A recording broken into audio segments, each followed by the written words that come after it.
Are you ready? The Kornelia Stephanie Show. Wake up to love, your call to action. Join Kornelia as she empowers others to live heaven on earth. Kornelia teaches listeners how to be the authority over yourself, embracing your inner guru. Feel yourself uplifted into limitless expansion, integrating ease and grace in a changing world.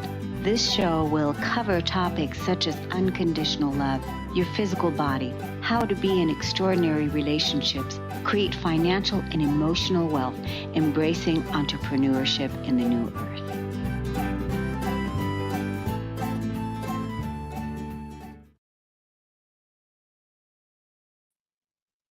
Hello, everyone. Welcome to the Kornelia Stephanie Show. It's an honor and a pleasure to be here with you today. I have a fabulous show for you today because what we're going to be talking about here is definitely a gift that we need to see lived out in the world of our relationships in the workplace. And our special guest, I had the opportunity to meet her on our Stories of Hope series. And I invited her to come back for a longer conversation. And without further ado, let me reintroduce you to Donita Volkwijn, the Senior Director of Member Engagement at Philanthropy New York, is distinguished for her leadership in member engagement, recruitment, and guiding key networks and leadership programs. Her expertise lies in relationship building and aiding organizations in racial equity practices. Donita says that we spend so much time in our workplaces, but are rarely afforded opportunities to acknowledge and untangle problems that arise due to interpersonal conflict. We're told not to bring all of ourselves into work, and yet so many of us need every bit of who we are in order to make sense of what's going on around us. Is it any wonder that most work relationships feel like situationships? We change ourselves to match the situation rather than creating the space and time to transform the situation. Is it possible to reimagine decades of work culture that is set up to produce rather than collaborate? We have it within ourselves to reshape how we experience work while still staying true to who we are. Today, we're going to talk about this for a while and talk about how we can explore to build relationships that lead to transformation. What else can I say? You have articulated it brilliantly to us, Donita. Welcome back to the show. Thank you. I'm very thrilled to be back. I'm so glad to be able to have more conversations with you because you spark my brain, and I love that.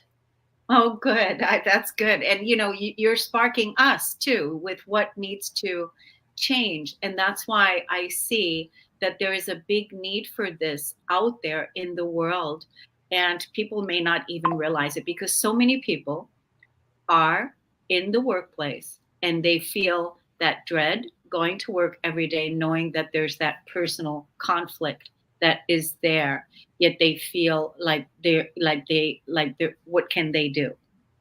Exactly. Yeah. And Yeah. It's, and I'm talking admittedly from a place of privilege because not everyone has the time and the space to go, oh, I wish my workplace had better relationships. There are so many folks out there who are holding down 2 or 3 jobs, trying to feed their families, trying to get their car payments done. But and I'm going ahead a little bit, but it's a bit of a pipe dream of mine. It's not a pipe dream. It's a dream of mine that everyone is afforded that privilege of having going into work with a sense of joy and a sense of purpose and fulfillment. And getting us there is the really interesting and fascinating and fun part, in my opinion. And yeah, it has to do with building relationships that matter, that are more than just what can I produce, Mhm. and more about how can we produce things and create changes in our environments that allow us to build something that we haven't even dreamed of yet, that we haven't even imagined yet. Yeah, I really like that you're bringing it back to the person, bringing it back to our imagination of what is it that we're dreaming of, like what would be the ideal, what would be the ideal, and thinking about that, like what would be the ideal at your workplace, and uh, you know what what would you like to see change so that you can experience the joy at your workplace that you deserve without the conflict. So what is that vision? What is that ideal? What does that look like? And to imagine what that would be like to have that. And would you feel more at ease going to work every day? Would that make your life a lot better? Would you feel more, turned on and excited to go to work rather than dreading it? Yeah. And it's not to say like every moment has to be just the biggest joy you've ever experienced. I am talking about being in a place in which you are not actively having to defend yourself against harm, against trauma, against toxicity. There are, if you have a job in which every single component does not make you a little cranky, then you're in a really good place. Nobody really wants to put in hours. Nobody really wants to like, oh, Outlook and I have a very, very not good relationship. But that's part of my job. It doesn't cause me harm. It just causes me to be grumpy sometimes because I'm like, why is this meeting set for midnight and not noon? So I'm not talking about these small things that just kind of get in our way. I'm talking about the larger issues of and Cornelia, it took me so long to understand this. I am now in a position at Philanthropy New York in which my values align with those of the organization.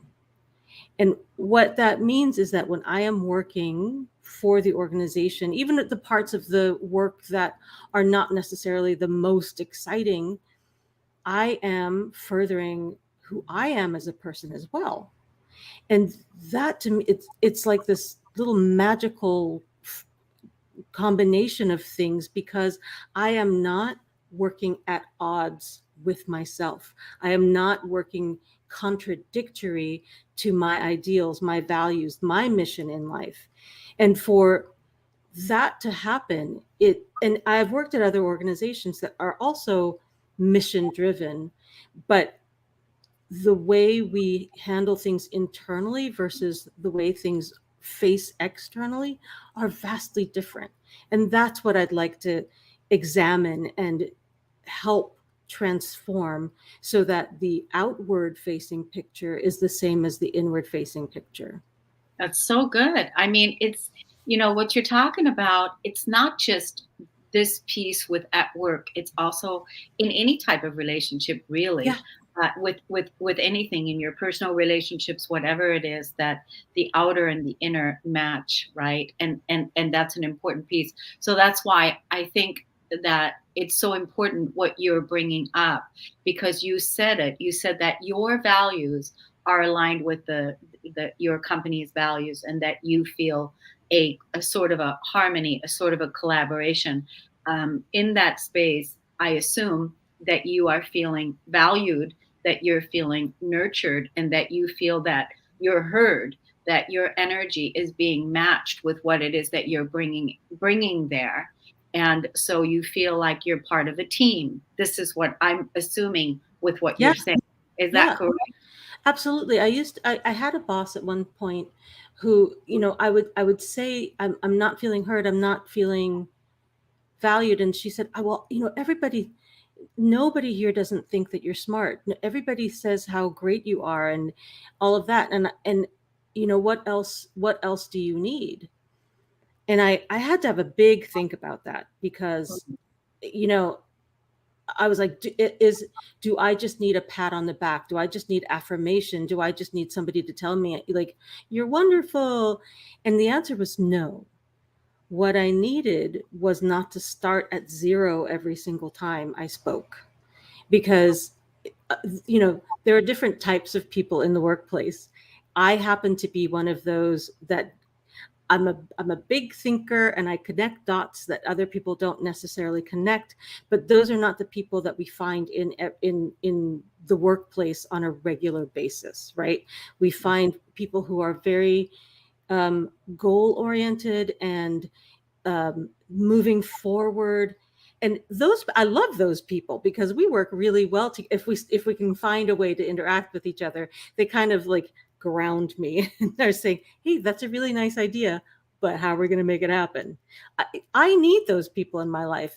I have the other dreamers too, that I get together with folks and we imagine and we dream, but somebody needs to ground us because we have a difficult time grounding ourselves. So I thought about it. I'm like, what do I need in order to feel valued? And it was that when I speak, even if you don't understand what I am saying, be curious enough to dig a little deeper. Listen when I say I think there might be an obstacle ahead. Just because you don't see that same obstacle, ask me a couple of questions. Or at least tell me I'm not quite understanding what you're seeing, because I'm not seeing it. It's a simple thing to do, and this is what I have at my organization now. Because a lot of times the folks on my team are like, what? And I'm like, I'm connecting invisible dots again, aren't I? And they're like, yep. Can you make them visible for us? And that right there is value. And they don't tell me every day, oh my God, you're so amazing, you're so wonderful, because that's not what I need. But what's important is that you identified your own need. What is it that I need? You were curious enough to find out, what is it that I need in order to feel valued? Do I need affirmation? What is it that I need? And you were able to identify that and be clear with it for yourself. And when we can identify what our needs are, then we can communicate our needs to the people that we are in relationship with, right? Yeah, because the most transformative relationship you should have is with yourself. Because if you I have taken a number of sort of working styles assessments, the DISC assessment, Myers-Briggs, Strengths Finders, and whether or not I say take as many of them as possible, because patterns start to form. And the insight that you get from that is really important. For example, I did not realize how much I needed time to recover from anything social, because I have masqueraded as an extrovert preference pretty much my whole life.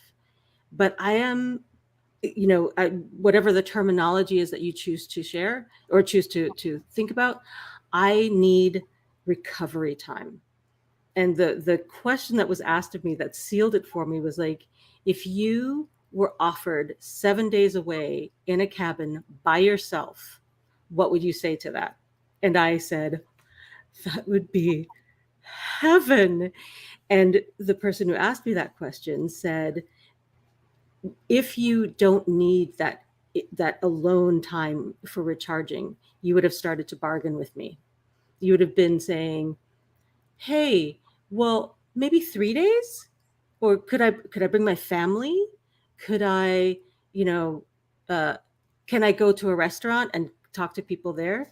No, isolation. And if you say, yeah, I need some isolation before I can re-engage, it's so important to know that when you're in a workplace, because if you've had back to back to back to back meetings, which is now possible with Zoom, and then somebody asks you something and you get snappy, that's not because of that person. It's because of the fact that you didn't plan your own calendar in such a way that you had that respite.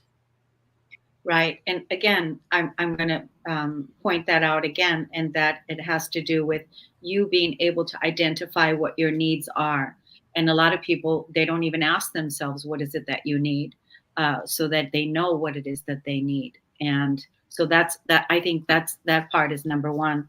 The other thing that I think is important from what you were saying earlier is you don't want to start every single day with day one with having to defend yourself or being attacked by a coworker or something like that.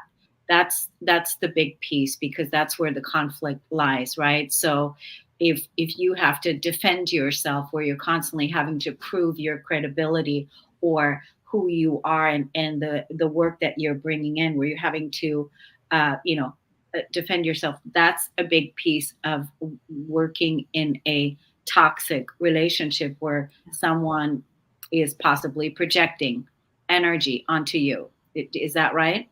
Yeah, and it doesn't even have to be like I mean, hopefully it's never a physical attack, but it it doesn't even look or sound like an attack.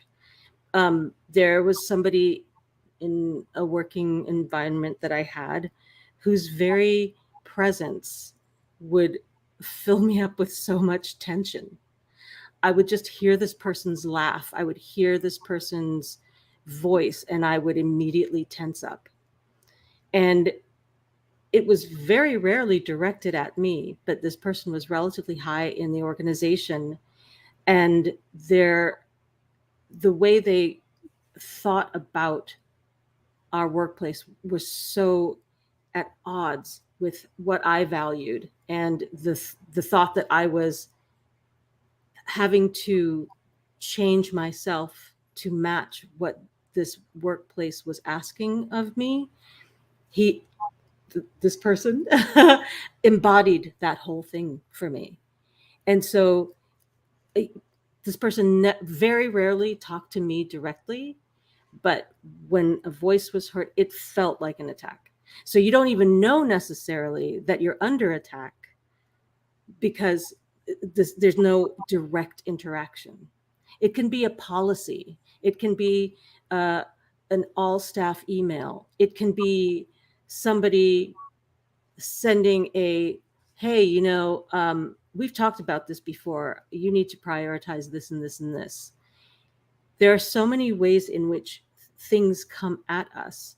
And because at the very core of our being, we feel unseen, unheard, undervalued in those circumstances, we have no reserve in what I call the positivity bank. If you're in a situation where like 90%, 85% of the time you're heard, you're listened to, if somebody comes at you with, I don't understand you, I don't get you at all, and that's nonsense, you can put that into perspective. You can say, okay, well, 85% of the people understand what I'm saying, so maybe I just need to work a little bit harder, or maybe you can listen differently. But if you're at 15% positive versus, and then 85% negative, there's nowhere for you to go. There's nowhere for you to have room to assess, to find out what you need. And on that subject, there's, do you know Adrienne Marie Brown? She's an I don't author, know. and wonderful, wonderful. Holding Change is one of her books.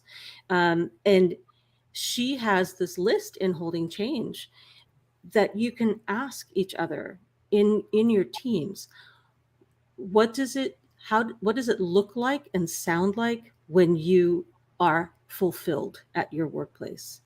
How can your team tell if you're frustrated? What are the physical signs, or what are the tacit signs that we can be like, oh, you know what? Now is not the time to bother this person. Or now is the time to ask this person, is there anything I can do to support you? And it's so simple, right? And this is what astounds me about knowledge management, conversational leadership, is that it's like going back to kindergarten and relearning how to have relationships. and you think it's so simple, everybody should know about this, and I feel a little silly for suggesting these things. But then folks are like, wow, that's really kind of awesome. Let me try that with my team. Let me see if I can do that. It's just a slight reset. It's a slight shift in I perspective. think because sometimes when things are so simple,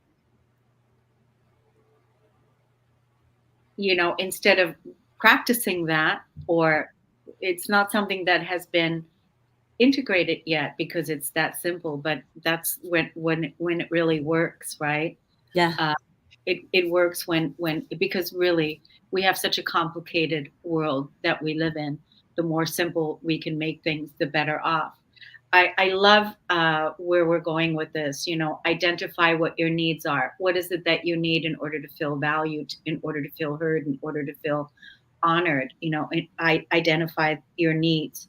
Look at, if you come from a place of where you're having to defend yourself on a daily basis, and if that's the case, what would you recommend then the person do if they have to defend themselves?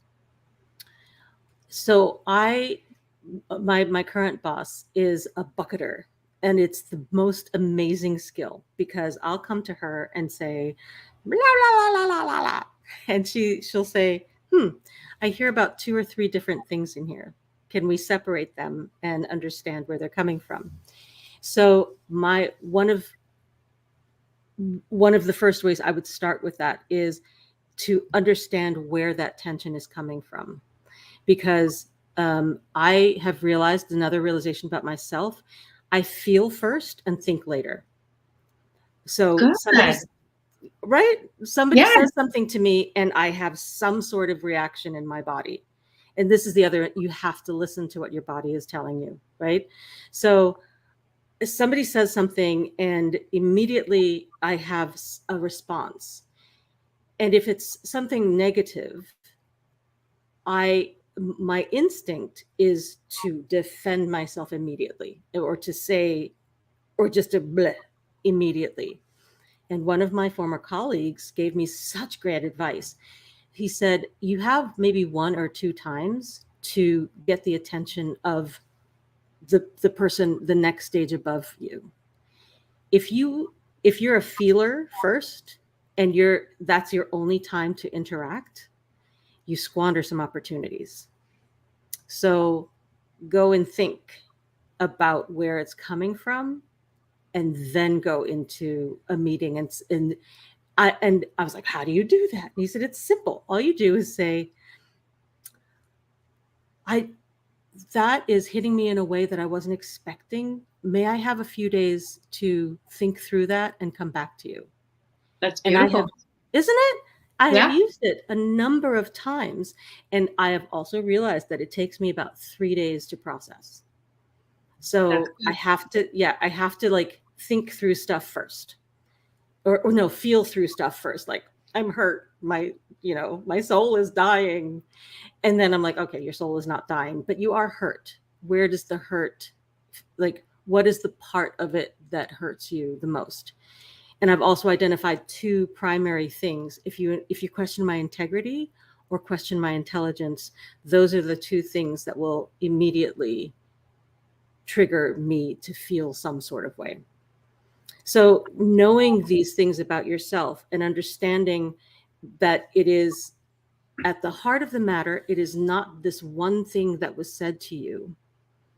It's have we talked about the amygdala hijack before? Go ahead and talk about it again, Okay, because it sounds great. really good. So the amygdala is the part of your brain that gets into the fight, flight, freeze thing, right? It's left over from the days where a bush rustled and then a saber-toothed tiger came out from behind it and caused harm. So our brains are wired to have this response because it is to keep us safe. And these non-physical, but like microaggressions or these small attacks on our person, trigger that same thing in our brain. So if you have ever questioned yourself and said, wow, that was a really outsized reaction to what was said to me. If you've ever questioned and been like, oh my God, I'm such a big baby, why did I have that reaction to that one thing? It's not just that one thing. It's all of the things that then, like all of your experience, all of that first fear of that saber-toothed tiger, you've equated, if a bush rustles, there is a potential for a saber-toothed tiger to be behind it. If somebody says something to you that that is similar to something that has been said that has hurt you before, all of those experiences, it's like an accordion folding up. They come, flop, flop, flop, flop, flop, flop, and you experience them all at the same time, all over again. And what your body does is it sends cortisol and adrenaline into for 17 to 20 minutes. Boom, boom, boom. Because what if you have to fight a saber-toothed tiger? You need all of that, right? So then the thing passes, but there is a 4-hour sort of hangover feeling. After all of that has been pumped into your system, you need about 4 hours to get it out. And when that amygdala kicks into gear, that is a response over which you have no control. You can mitigate it a little bit, right? You can say, oh, hey, I am feeling that familiar feeling of, uh-oh, I'm starting to breathe a little bit more and my pulse is racing. I'm getting a little sweaty. I'm getting a little mad. One of the best things to interrupt it is music. You can say, that's another place where you can excuse yourself and say, I'm reacting adversely to something. May I take 5 minutes? May I take 10 minutes? Or may we come back to this conversation again? The body is a fascinating thing. And when you are trying to understand what the hurt is that you're feeling, there are other people who think first and then feel later. So they're exactly the opposite of me.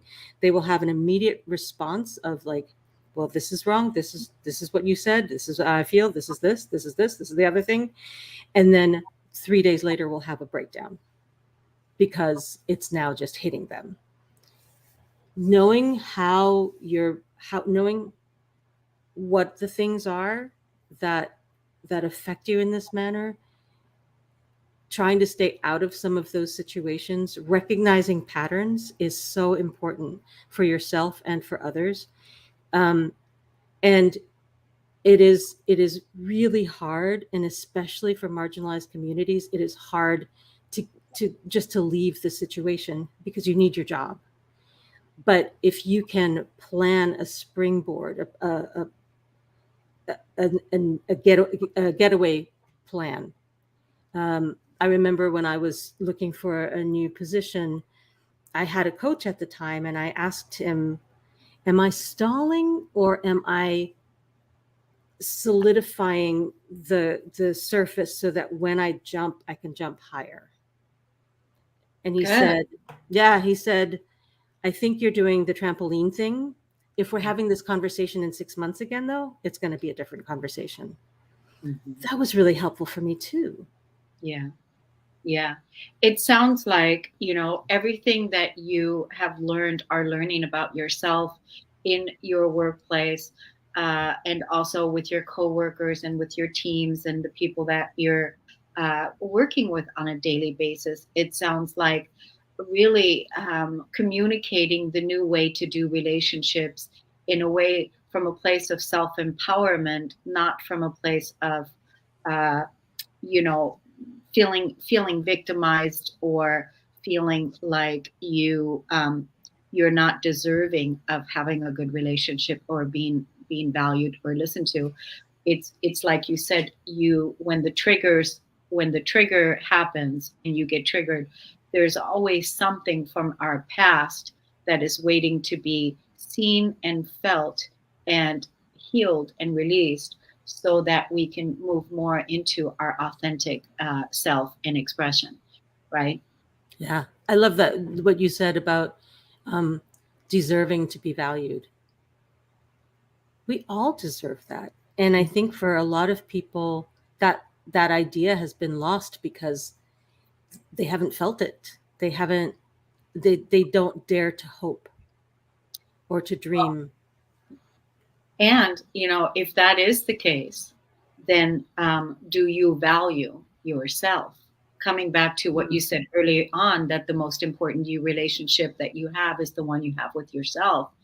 And when you can identify your needs, and when you can identify your gifts and what you need in the relationship, and then knowing that you deserve to be heard, that you deserve, that you have value that you bring to the table, and that you want to set up relationships with people in your working environment that are mutually symbiotic relationships, that's an important piece, and that's what you're helping us to do with these communications that we're having.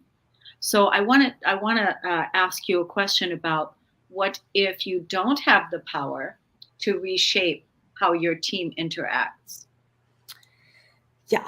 So this one was a big one for me too. The first thing is to understand your spheres of influence and your spheres of support, because while you may not have direct access to the CEO, you might be friendly with somebody else on the senior leadership team. And this is not to curry favor, it's not to take advantage of a relationship, but to say, hey, I have this thing. I think it's an organizational thing, but it might be a me thing. Can I check it out with you?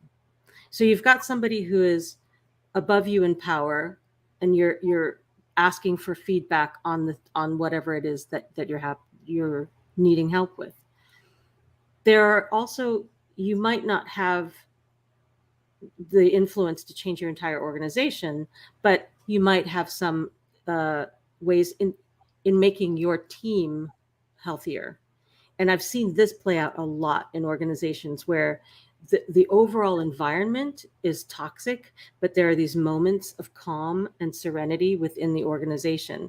So start there, start with yourself first to see how actively you are being harmed. And then go to that next step of, what can I do in my immediate surroundings? And then, if I don't know somebody who can affect change, do I know somebody who knows somebody who can affect change? The other really important thing for me was I had to get people who could help me calibrate, because when you're under attack like that, when you're feeling undervalued, when you're feeling all of those things, you lose perspective. So every small thing becomes a big thing. It's true. And so I got a group of friends who I would be like, okay, here's the situation. Do I deserve to be annoyed by this? Do I deserve to be angry? Or do I need to let this one go? And it's hard. And you have to get people whom you trust, who are going to be like, Donita, this is not your fight. This is not your battle. And then that led me to external leadership opportunities, in which I did find people who valued what I had to say, who would ask me questions, and in which it became, because when you're under like that, you become very self-absorbed, and you're not able to give enough so that there is a collaboration energy, because you're so tucked in a little ball that you can't even. Well, because it doesn't feel safe. Because it doesn't feel exactly. It doesn't feel safe for you to express your energy where it's going to be met with without being attacked. So it's almost like being sabotaged for what it is that you're trying to share, what it is that you're trying to bring to the table.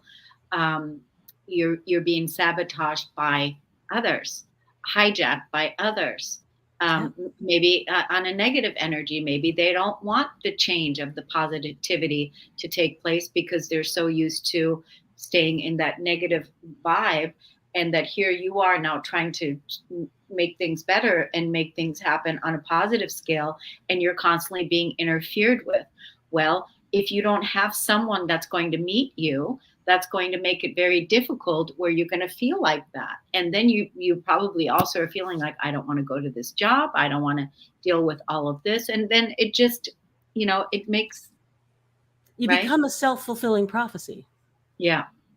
And you want to be a self-fulfilling prophecy in the most positive and joyful way possible. Right. And when there's also joy in pain. When you find yourself in a group of people who, for the last 6 months, every time you meet, you start complaining about things, there's such a sense of like, oh yay, I can be here and vent my spleen. It is important for you to be for you, because there are some situations in the workplace that are just venting. We all need to vent. Of course. It doesn't mean that everything needs to be taken up to senior leadership or taken across or whatever. We just need to be like, well, this rubbed me the wrong way today. And then somebody says, yes, great.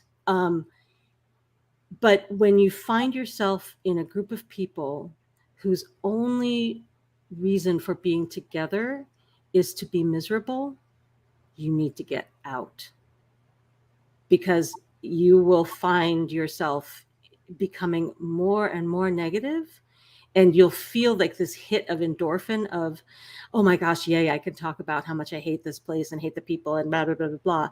But people feel that. They feel that energy coming off of you, and you isolate yourself even further. Go outside of whatever toxic environment it is. Find the people who adore what you have to say, who delight in your company. And in those moments of like, am I hitting my head against it? No, these people think I have something to say. Okay, great. So I can keep myself going a little bit longer until I can move to a place where I'm feeling more at ease, more positive, more able to be a part of the community. I mean, what good work you're doing, huh? What good work you're doing. I mean, to bring this message, this communication into the workplace is so important, because it's human behavior, to we can easily get caught up in the negative. I mean, when you look at the news, today you turn on the news, it's just nothing but negative. We're constantly bombarded with negativity, that it takes a tremendous amount of self-discipline and self-awareness to work on yourself and bring your positive self to the relationship, whatever the relationship is. And when you're dealing with attacks or parties of negativity, it just makes it all the more harder. I love what you said about find people that do like what it is that you have to say, that do resonate with your positivity and the contribution that you're making. There are people, and focus on that, even though it's very easy to just want to go hide and stay quiet and suck it up and whatever. Yeah. And one other thing, like, there's a difference between toxic positivity and bounded optimism, because there are people who will ignore everything negative and say, oh no, everything is fine, everything is great, just put your best foot forward and everything will happen for you. That is not, like, come on now. There are so many people who put their best feet forward and still get hit by the system, hit by all of these things. There is the bounded optimism, however, when you can say, this is not okay, but I will understand that exists, and yet I will choose to find places where I can feel joy, where I can feel loved and cherished. Yes, exactly. And by you then making the choices where you're feeling joy, where you're feeling cherished, bringing it back to the self has to do with you cherish yourself, and you can bring joy into the places that you work and the people that you work with. Because, like Donita shares with us, isn't it enough to just have a job, Donita? Again, if you are just trying to survive for the moment, yes, it is enough to have a job. When you have a little space to breathe, and I'm not talking about this wild expanse of like, what else could I do with my trust fund? It's like, you know what? I have 15 extra dollars this week, or I have maybe an hour of time that I didn't have last week. Those are the moments and the things that you can start to dream about and start to imagine. You're not going to solve everything in an hour. You're not going to solve everything with having an extra 15 bucks, but it is going to be a, maybe you're at a place where you can divide that $15 and say, three of these dollars are going to go to something that is completely frivolous. I don't need it, but I want it. The rest is going to like help pay down my bills, or it's going to help get some food for the kids or something along those lines. But I think the most important tool that we have is our ability to dream. And if you have any spare energy, any spare moments, use them to dream of, and again, not toxic positivity. Like, I can say to myself, I can do anything. I'm going to be a world-class gymnast. No, I mean, that's never going to happen. Be realistic in your positivity, right? But you can say, you know what? Next week, I'm going to strive to sleep 10 minutes more. And that's going to, and then you celebrate that. Have a little dance party with yourself. Oh my gosh, I slept for like 3 consecutive hours. Dun, dun, dun, dun. Just the act of being goofy will get you sometimes out of that snit, out of that thing. And even not a snit, that's the wrong verbiage.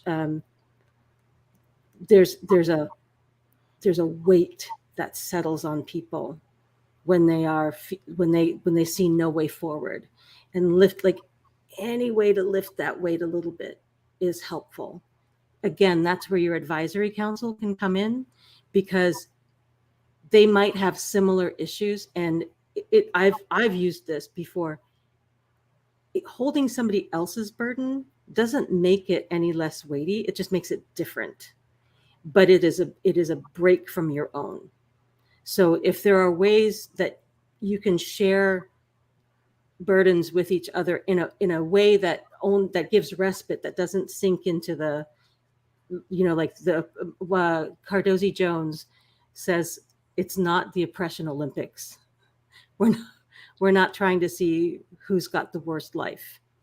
But if you tell me about something that is troubling you for a moment, I can let mine go.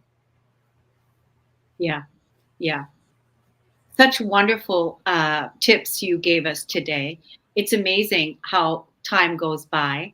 I'd love to let the audience know where they can look you up on social media, where they can find out a little bit more about you.